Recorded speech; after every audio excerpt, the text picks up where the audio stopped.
ఒకటి చెప్పాలి, ఈరోజు చాలా గొప్పలు చెప్తున్నారు తెలుగుదేశం పార్టీ వాళ్ళు. ఆనాడు ఎప్పుడైనా స్వతంత్రం వచ్చిన తర్వాత ఎప్పుడైనా నరసరావుపేట పార్లమెంటు మన ఈ నరసరావుపేట పార్లమెంట్ కి ఎందరో బీసీలు ఉన్నారు లక్షల్లో. ఎప్పుడైనా ఎవరైనా ఒక్క బీసీకి ఒక్క ఎంపీ స్థానం ఇవ్వగలిగారా అని అడుగుతూ ఉన్నాం. బీసీలంటే మాకు ప్రేమని చెప్పే వాళ్ళకి మేము అడిగేది ఒక్కటే సూటిగా, ఇవాళ బీసీ ఒక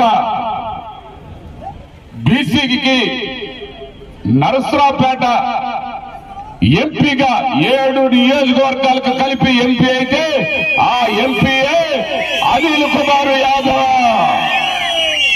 ఆ అనిల్ కుమార్ యాదవ్ గారికి ఇవ్వడం జరిగిందని మీ అందరికి కూడా ఈ సందర్భంగా తెలియపరుస్తున్నాను. అనిల్ కుమార్ యాదవ్ గారు కావాలి, ఆయన రావాలి అని చెప్పినటువంటి వాళ్ళలో మొదట వ్యక్తిని నేను అని ఈ సందర్భంగా తెలియపరుస్తున్నాను. ఎందుకంటే ఇక్కడ ప్రాధాన్యత కావాలి.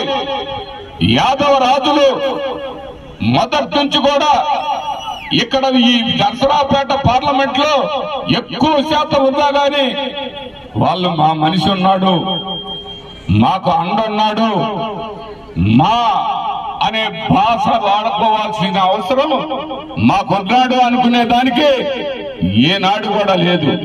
ఈనాడు కావాలి, అనిల్ కుమార్ యాదవ్ గారు రావాలి, ఆయన నరసరావుపేట పార్లమెంటు ఎంపీగా గెలవాలి, మీ అందరూ కూడా ఆశీర్వదించాలి అని సందర్భంగా తెలియపరుస్తున్నాను.